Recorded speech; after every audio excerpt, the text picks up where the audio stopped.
Hi, I would like to discuss a paper on impact of the RTA Act within a public authority organization towards employee-employer engagement, a case study. In the emerging world of e-governance, dependable administrative systems are much more sought after than earlier as the automation gives rise to a fading effect on fidelity of organization in the sense that the administrative authority and the administered vie with each other in that regard in lieu of the natural trust that was the order of the intra-organizational work setting that was hitherto prevalent. The paper presents an empirical report on RTA case study with regard to employee-employer engagement in the academic setting.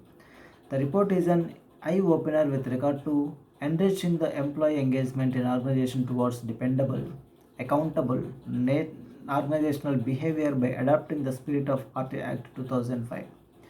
Introduction: The Right to Information Act 2005 is a landmark legislation made in India, passed by the Government of India. It is one of the most powerful tools for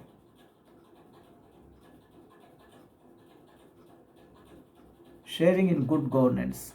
It came into force on the 12th October 2005, 120th day of its enactment on 15th June 2005. It mandates timely response to citizen requests for government information. RT Act and FIR related to cybercrime in an organization between employer and employee. The images in the figure 1.1 and 1.2 given above details the complaint to a university VC and an SHO of PS with regard to complaint that brought to light of case of undesirable organized group called J&H JAC, which abused that academic institution violative of Prevention of Abuse of State Emblem of India Act 2005 and sedition law. What interests us is that neither the university authorities nor the police took any remedial initiatives despite the representation. As a result, the academic environment was vitiated. So this snapshot represents the complaint given to the J&H and police. Immediate remedial action to be taken both by J&H and police. Complaint to VC and J&H and SHO KBHB PS in third week of February 1. And then this screenshot represents the page 2 of complaint to the VC, J&H and SHO KBHB PS in the third week of February 13. And this screenshot represents the RTA application to the ACP Kukatpalli Division, Madhapur Zone, Cyberabad Commissionerate. And then towards the remedy, as mentioned in figure 2, the information submitted RTA Act application to the ACP Kukatpalli Division, Cyberabad Commissionerate. ACP directed the RTA letter to the Inspector of Police, who responded that no case was registered in this regard.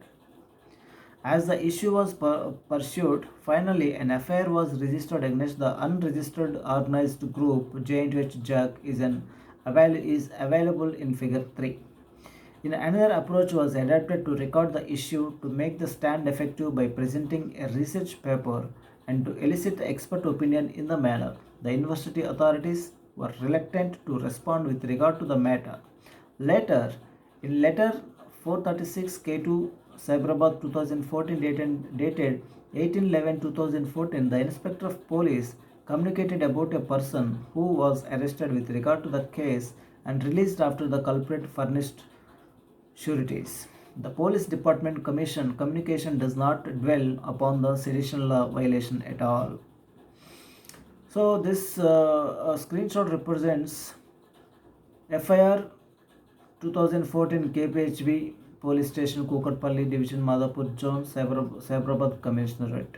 In figure 4, the RTA applicant authority pursues with the university with regard to the relationship between the fake government of Telangana versus J&H and the genuine government of Telangana that is prevailing on the basis of parliament enacted law. The registrar responds that the information asked by the author RTA applicant is not clear. On appeal by the author applicant, the rector asks the PIO to furnish information within 3 days, but in vain. An earlier issue of experience deserves mention here with regard to complaint 477-8 SIC LTK 2013.